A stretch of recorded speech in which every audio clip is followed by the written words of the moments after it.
And here we are. Hello, everyone. Good to see you all this evening. Tonight we have Mercedez Lucke-Benedict with us, who has a biography like you wouldn't believe. And if you don't believe me, go to YouTube, go down to the video, and look in the description. And a half hour later, you will have finished her bio. And go visit her website. And we're very happy to have her on. Welcome, Mercedez. Oh, thank you so much. What a great intro. And boy, what a fantastic intro you have to the show. It's really Terrence B, an Australian friend of ours, did it for us without us even asking. He's just a great guy. He's really nice. Wow. And he'll probably be in the audience tonight if he saw the I don't see him there yet, but he'll probably be there. On occasion you'll see us put stuff up at the bottom like this that's comments from the audience, and that way we get questions. Here's Marty. So anyway, look, Mercedez, a lot of the people in our audience are UFO people with some connection to paranormal. So you give us the introduction of yourself that you would like them to hear. Okay. Well, in a line, like you said, like I've had a long life. In a way, I've had so many weird and amazing things that I've done or been a part of. I never really was a part of, I love UFO stuff and sci-fi things. I've always loved that, of course. But it started happening in my life around the time that I think that my life was destined for change. A shift in my occurrence of my life changed my whole trajectory of everything I did and everything I thought I was. And I remember coming home, driving from California to Arizona in Yuma. And that was my very first UFO sighting. And it was huge. I mean, like, it was phenomenal, huge. Like, we even filmed it. Now, this was not with my life or my husband that I am now with. But it was at that time in my life when I was just about to shift and have these car accidents. And it's weird to think about it now, but I hadn't had these car accidents until after I saw that. And then it was around that time where that was the end of a life of something that was going on that needed to be removed. And so it was this huge UFO alongside of this road. And like it was dropping things down, like things were going up and down. The craft was lighting up in the sky, like all the, you know how the lights do, the lights 1, 2, 3. I mean, it was definitely a UFO, and it was in Yuma, which they have a lot of sightings. So to make make that kind of understand where I come from, that's kind of the beginning. And then it ended up when I ended up with these accidents, I became, instead of dying. And I've talked to Lala about this on the show. I don't know if I talked about the accidents because we were talking to her, but I almost died in 2 back-to-back car crashes. And it was horrible. It was a horrible, horrible time in my life. But after the very first one, I didn't die, but I was literally crippled. I mean, I couldn't walk. I couldn't move. It's too long to go into, and it's horrible.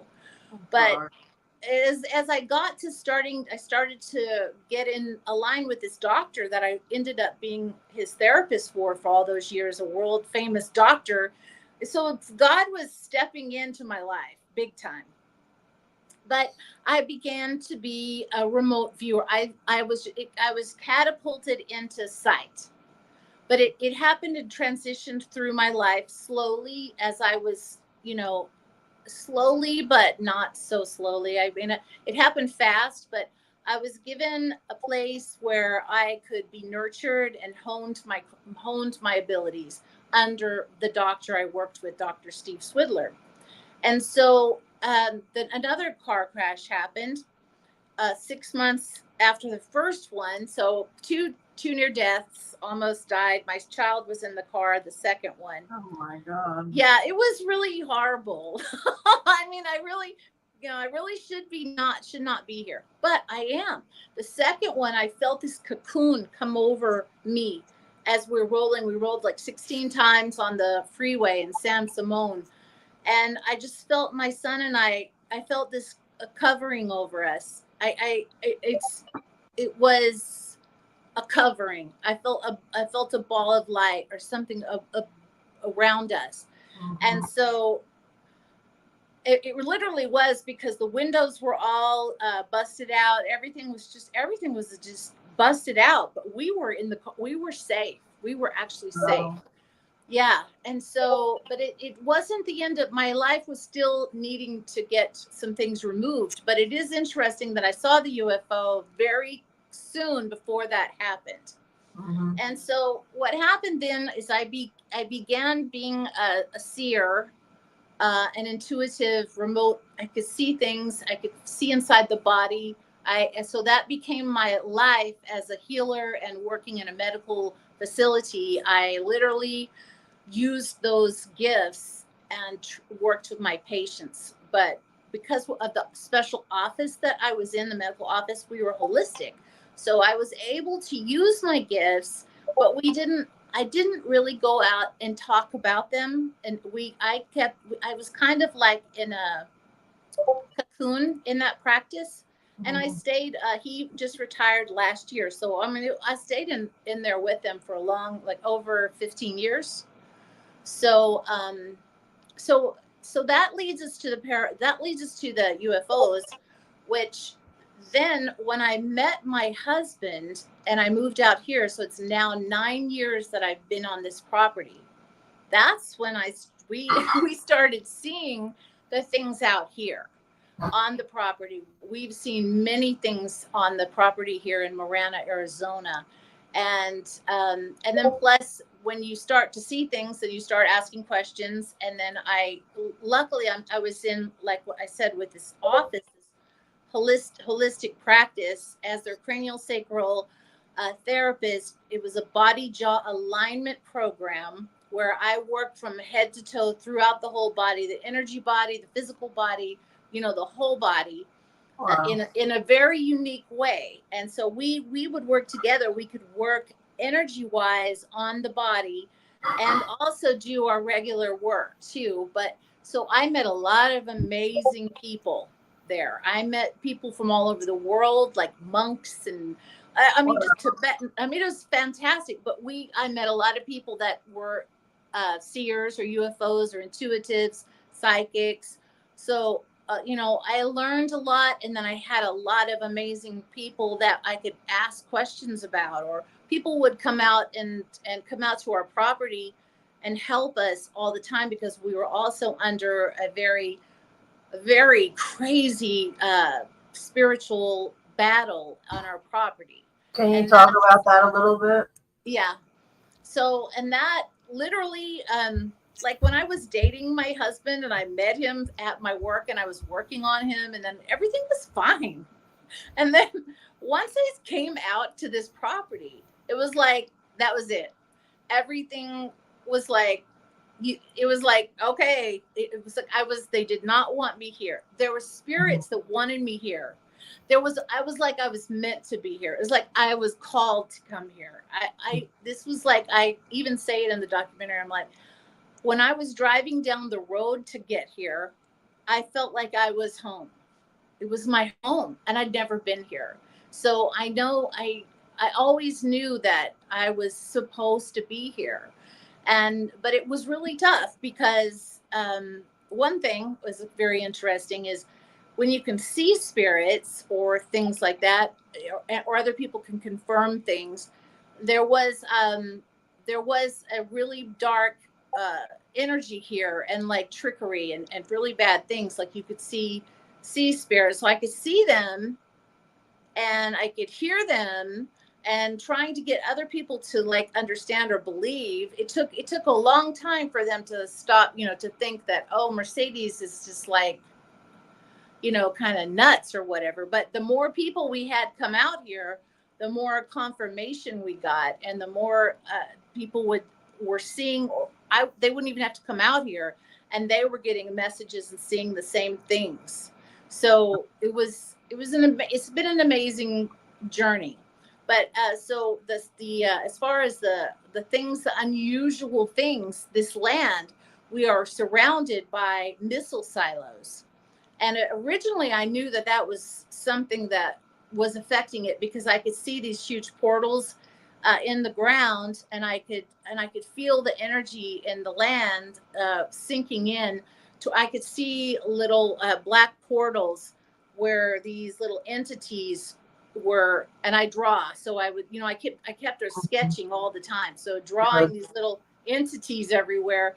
And you could see, and so I had a couple of shaman come out, and we'd be out here, and like they could see, and they're like, and I'm like, yeah, they just went under there and through the land. So they tunnel through the land. So there's so many things that were like, it's like a big puzzle. Like, why was that? Why is that? And then what happened over here on this side? And what happened? There would be spirits, like there's a 5 acre parcel, right? Is what we have, but yet we had no fences, and it was pretty much open when I got here. There was no neighbors like next door or anything. And it was like we had to learn how to put a parameter around with energy vortexes ourselves to guard our spot, because they could come over. They would come over, and we could push them all. I know it sounds crazy. But No. We deal with this stuff all the time. Okay, yeah. So we barricaded things, and a lot of what was interesting was at one point they the messages were that who am I? Like, I am a woman. I am not in there. So I had to figure that out. Like, Joe was the boss and the man in that time period. The women, me being a woman, I wasn't respected as Joe was, being the man of the property.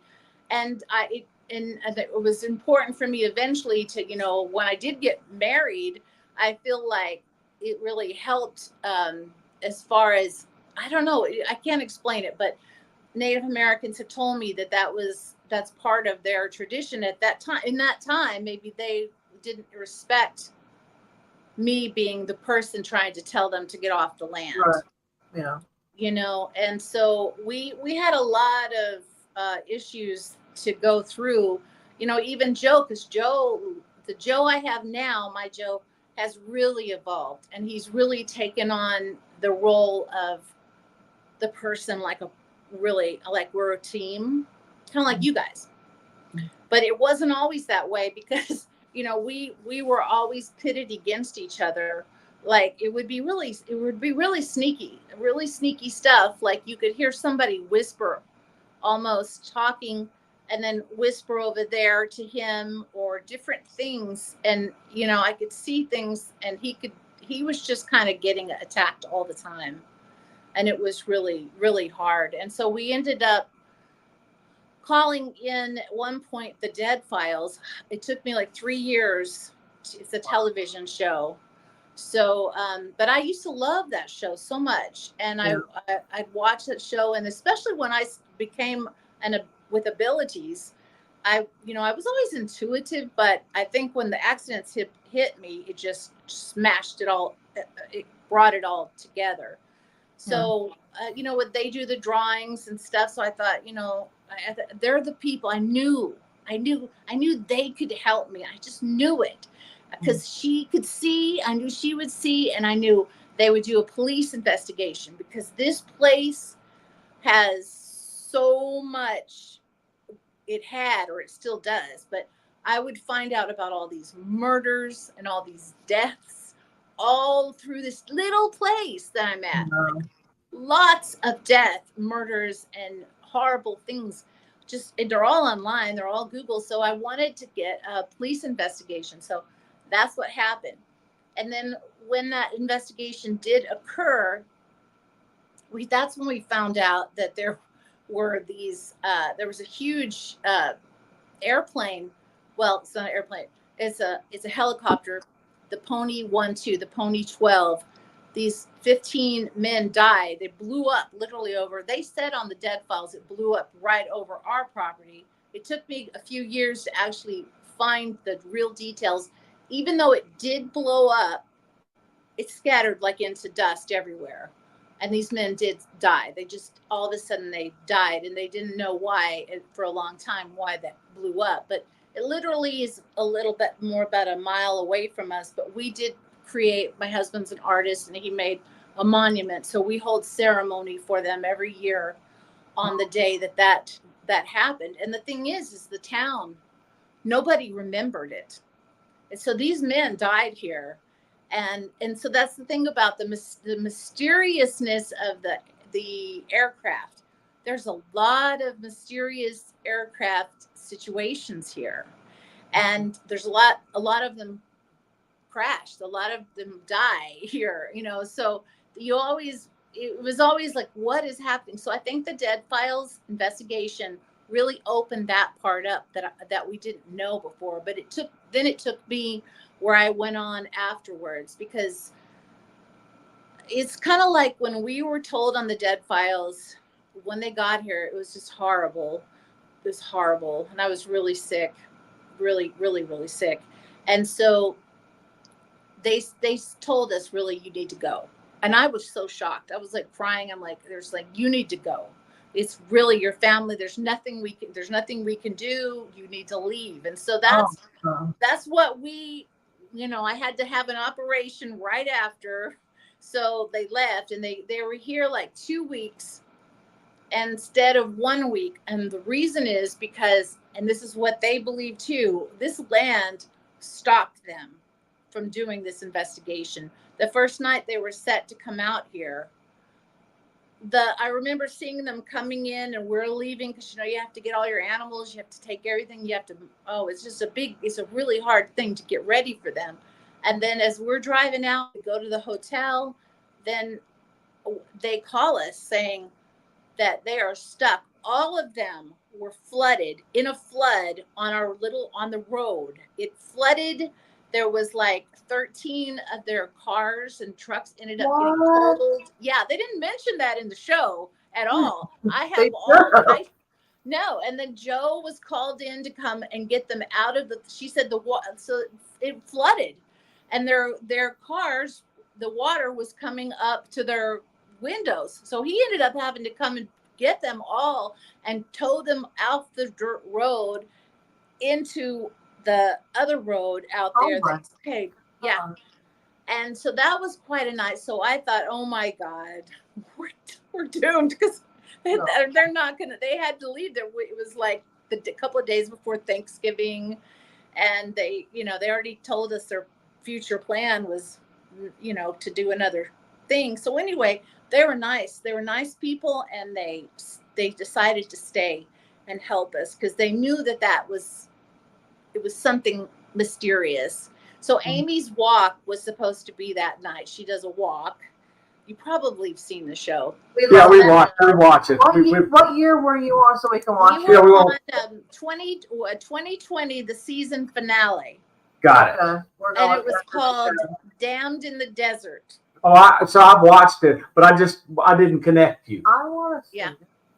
Yeah. And so, and that thing about, so the whole thing is like, then they couldn't get back in. So they couldn't get their cars back in. They couldn't get their cars out. So it took about, they'd already, by the time they even actually finished filming and left, they still had cars stuck here.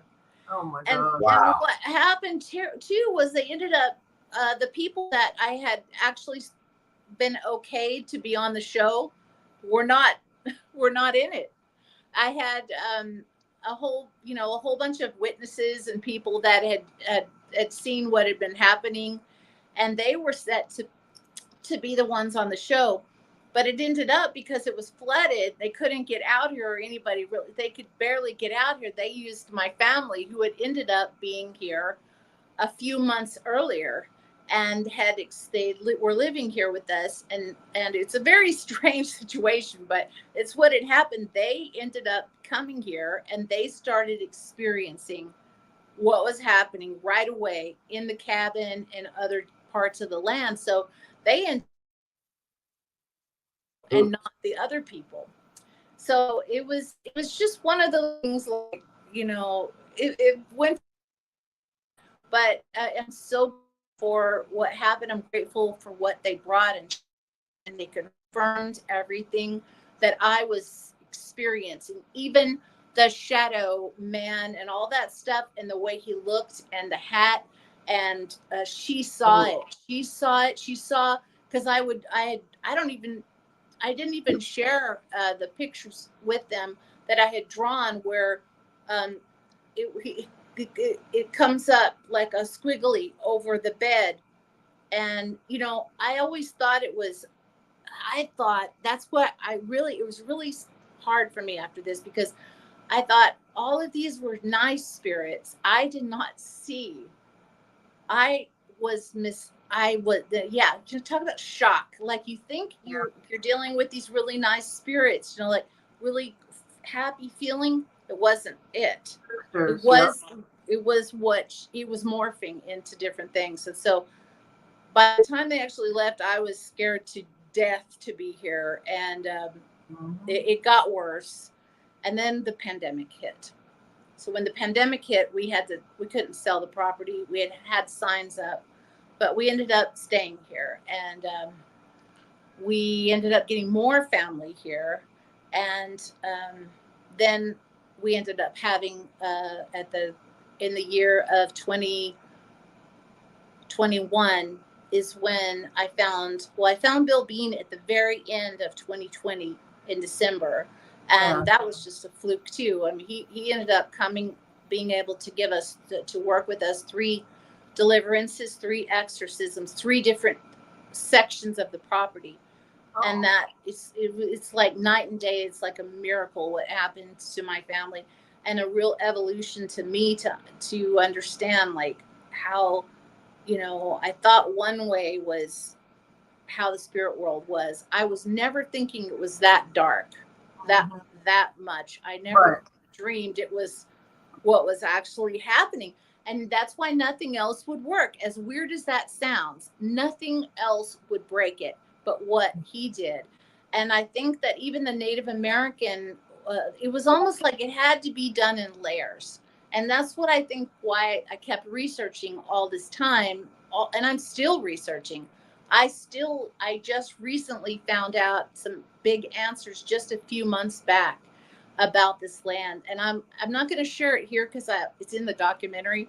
And I just rather wait for people to actually see the rest of it, instead of just like, oh, okay. Because it's like it's an amazing story, because it really is about the secrets that were held here. And but secrets are never secret. Somebody always knows. The spirits know. If there was a cover up or whatever, the spirits know. The beings, the star beings, they know. It's like it. I think me coming here was, and Joe too, like, this was his land first. I mean, I think we were just meant to come here, and if it didn't kill us, we would pass the test and maybe find out some answers. So your position now is you and Joe have made peace with the land and the occupants. Yeah, and the bad guys have been evicted, basically, is what I like to say. But that doesn't mean that they didn't try to come back, or that they can come back in. That's why it took us 3 different times, because we had different sets of people here in the family, and some were on board with this and some weren't. And so it's almost like you had to like go through phases to see. And then when one section of group of the family was able to move and get their own places, then we had to where we had the reign of the property again. Because before it was only us, and then all of a sudden you come in and you have more people, and people have their own things. And if they don't, for us, everybody really had to be connected and fight for this property and do what was right for this property. And that's so now everybody here is on the same boat. Meaning I say this because like we put in effect that when we cross, we have two big gates. We cross the first gate, we get to the first gate, we all stop and do the Lord's Prayer. Now, I don't make other people do the Lord's Prayer, but if somebody wants to say a prayer, we chose that prayer. And we stop right there, and Joe will do a whole energy thing around the property. I don't really do that as much like I did before because I feel it's safe. So then we'll drive in, and then we get to our houses. Our house, we have several houses like cabins and things. But before Joe goes into his shop or comes into the house or whatever, or me, we stop there in a certain place and we do it again. We do the prayer again. And that we've been doing that for several years now. And it's like a habit. And those type of things keep us safe.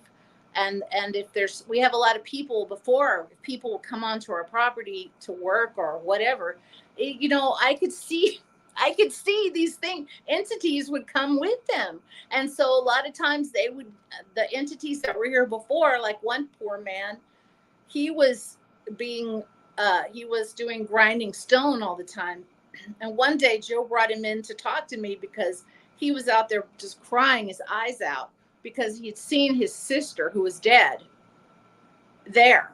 And and a shadow man, and he wasn't telling us. So he was seeing all these things while he was working, and it was like kind of following him home with this. And he was totally, it was really sad when people would come here. They would become in depression.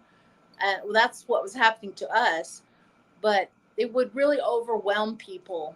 And some of the people that I got to actually talk about it, a lot of people wouldn't want to talk about it, but the ones that would, they talk about that, what happened when they came here. And I think it's important for people to realize that, this stuff is real, and we can pretend it isn't real, but there's too many cool people out there that experience this. And I think if you're not going to experience it or you don't believe, that's fine. But for those of us that have, or those of us that are experiencing all of these things, then it's important for us to be able to communicate. Well, so aside from the entire Dead Files team got flooded out and stuck, Cat M wants to know what was the worst thing that's happened. No, period. But let's not do that. Let's not do that one since you already covered it. That's a good question. Yeah. The whole thing was very stressful. Oh, here's something that was, just can you imagine this? Like, you're getting ready, they're all in your house, they're everywhere, and they come and say, Mercedes, it's time to film this. So when you see that show, you see me walking. I'll be outside, and he drives up, and I walk up and I shake his hand. And I'm outside. That's our front yard area. Joe has that's where Joe sits every night and looks at the stars every single night and sees things. But so right before that, I was told by the producer that he came and got me. And so we were walking in the backyard, which was a key area.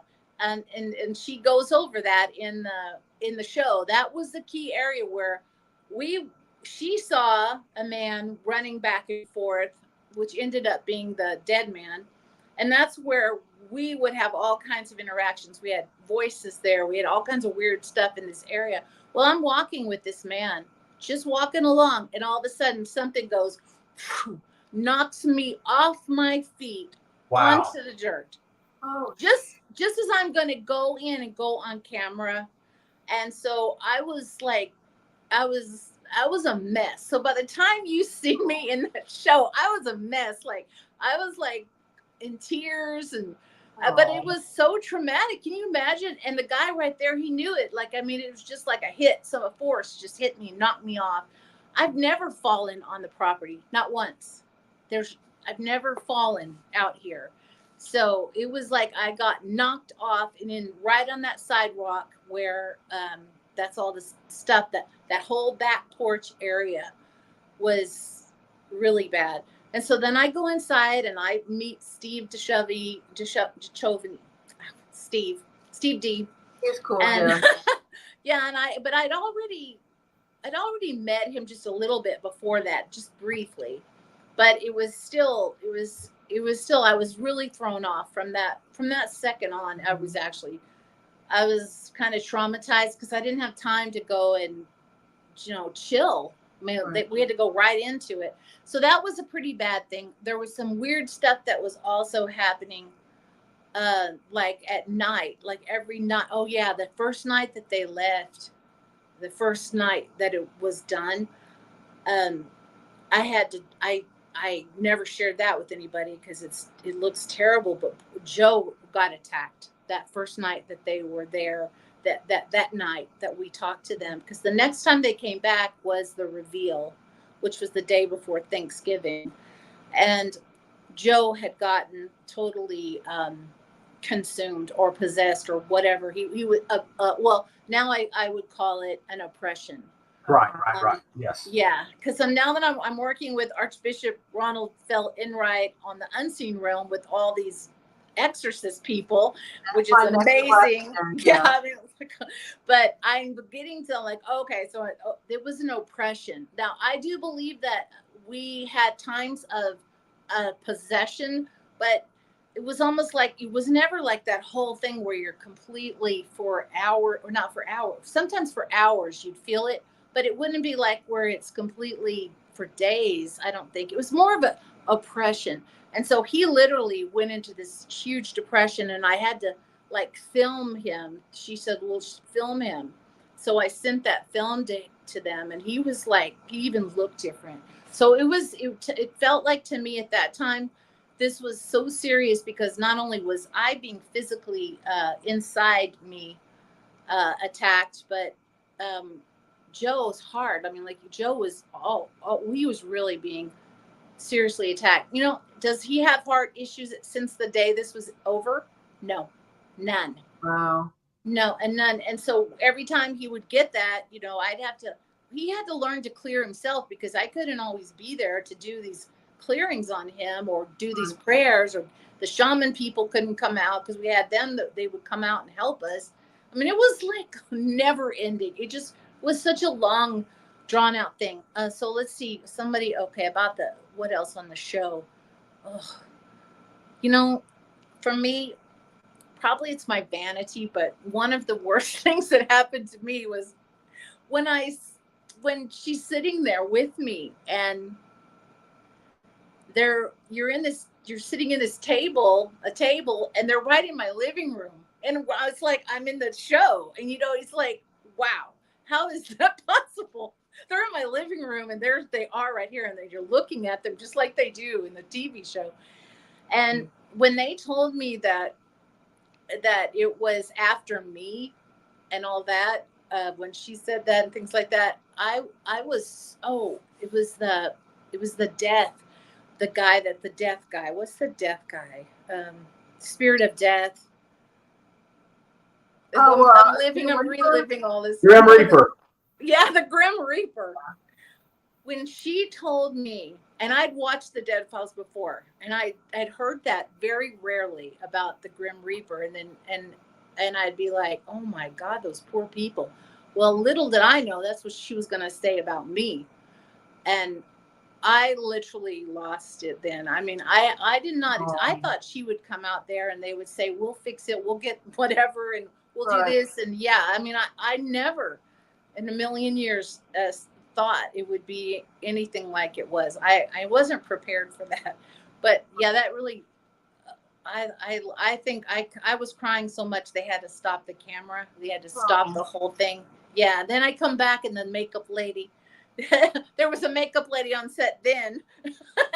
And so she fixed my makeup. But up till that point, I was very embarrassed to say, like, my eyelash was falling off at one scene, and they put that scene in there. So if you see that was pretty bad. But that was because I was crying so much, and I was like literally in shock of what happened. So yeah, for us to have actually made it through that and made it to where we're at now is Right. phenomenal Amazing. to me. Okay, Yeah. so typically when you're slammed in the face with that sledgehammer, you really do have trouble kind of getting back up off the ground. So it's the fact that you were totally stymied from leaving, Yeah. and then somehow you got in contact with Bill Bean and I guess his circle of friends who are exorcists. And so Bill came and did his thing. But what helped you have faith in it? Because you got to believe for that to work. Yeah. Well, that's a good question. So it was literally, I was watching Dave Schrader's show and I saw that he had a prayer list. And so I put my family on a prayer list. And so Dave Schrader called me or messaged me back and he tried to help me find an exorcist. But somebody saw that prayer list with me and they said, you need to call Bill Bean. And I'm like, who's that? Because I didn't know who any of these people were. I don't have TV really. So I'm like, okay. And so when I reached out to Bill Bean, his assistant, her name is Melinda. She was the first one that made contact. And I right away felt this comfort in her. And she kept sending me prayers. That's what we started. We didn't do Bill for right away because he couldn't come out because it was the pandemic. So no flying, no nothing. So I'm like, he's not going to be able to do anything. That's what I thought. Right. And so the prayers started working. Uh-huh. Prayers that she gave us were specific prayers that Bill has on his website. And so Joe and I started to pray together. And we still do. Every single night we do these spiritual warfare prayers. We kneel on our hands and knees still to this day. And we pray together every night. And we pray for others too. But those prayers started it. And then I started watching Bill on Warrior Mode. And I just started falling in love with the Warrior Mode group. And then it didn't take long before it's a few months later when the prayers, we just felt like they still weren't working. We needed to get him in because it just kept getting worse. Right. My family that was here, literally, there are still parts of it that are broken. It's sad to say, but I'm sorry. All of it didn't work on some of it, but that, everybody has this free will choice. So the people that wanted to be a part of that, it's like we healed, but there's something that wasn't fixed yet. But for the most part, I'd say everything else was. And so the faith, I always had faith. And besides with my own faith in spirit, in my spirit, my connection to God, I mean, I had this faith. I help people and I was helping people and I cleared people. So I had this faith in doing that, right? But when you're getting broken and your family's hurt and things like that, it is harder. But something happened with these prayers. And then the night he actually did the actual first one, it was like 1,000 energy lights all of a sudden started to come in, and all of us felt it, and then I could feel things like coming out, because when you get a clearing or different things like I do for people and I've had, you feel stuff. It's like comes out of you. Mm-hmm. So there was all of that happening, and then the next day the property, it just felt so light. It felt so different. And I remember that once there was a time point with the property, I couldn't grow in a garden. Nothing would grow here. And there weren't a lot of birds, and it was unusual. That's but weird. Once this whole thing came to be and done, my garden grew. The garden grew so much. I had so much in my garden that I had to give it away and I would give it, people would donate to this animal shelter, because I had so much produce, and they would donate and I would just give it to the animal shelters. But the grass was growing, the flowers were growing, the trees were growing, everything grew. So I believe that there was this terrible curse on this land. That I know. And So I do. I want to recommend Eli Roth's exorcism show that Bill Bean was one of several exorcists. That was a really good show on the Travel Channel. Oh, I didn't know that. Yeah, it's really quite amazing, and they have some rough cases. Oh yeah, yeah. I mean, you're helping people. You're getting calls from people that are going through similar things or demonic things, and you're now helping people get exorcists. Could you talk about that? Because I think that's really neat. Yeah. And so what's interesting is I've been helping people for years, clearing energies and clearing bad stuff off of them. But it became to be, but it became like once it really got worse here, then I stopped working on people.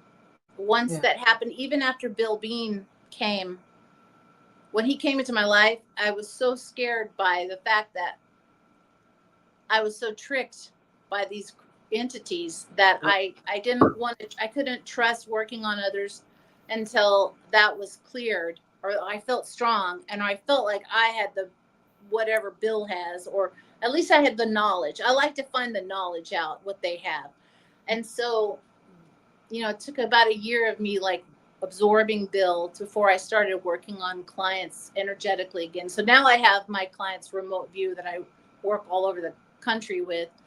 There's not thousands of them, but I have some that I work with. It's not like I don't ever try to go out and I'm just not a big promoter of that kind of stuff. I just try to think about what God needs me to do, and I try to focus on that.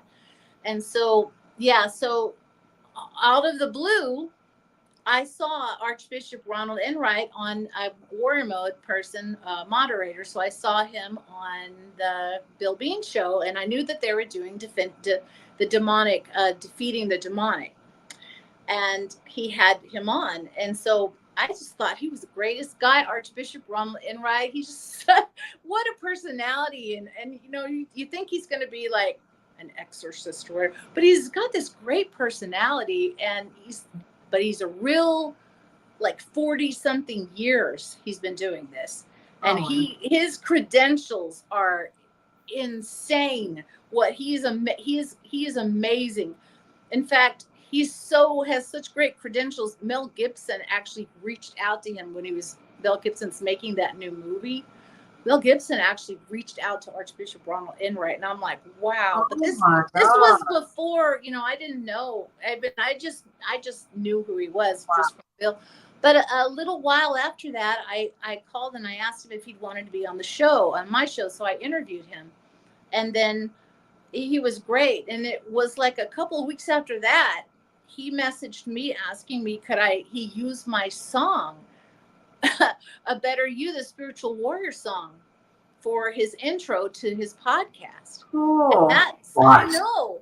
And that song was written during the time when Kev Baker had passed away. And I wrote it for Kev Baker in a way. And it was during that time, and I worked on it.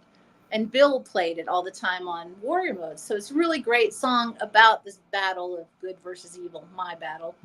And so anyway, he calls me up and he asked me, could I use the song? And I'm like, and he asked me, would I be on the first one? Wow. I know. And I'm like, what? So I'm like, well, sure. Okay, I'll do that.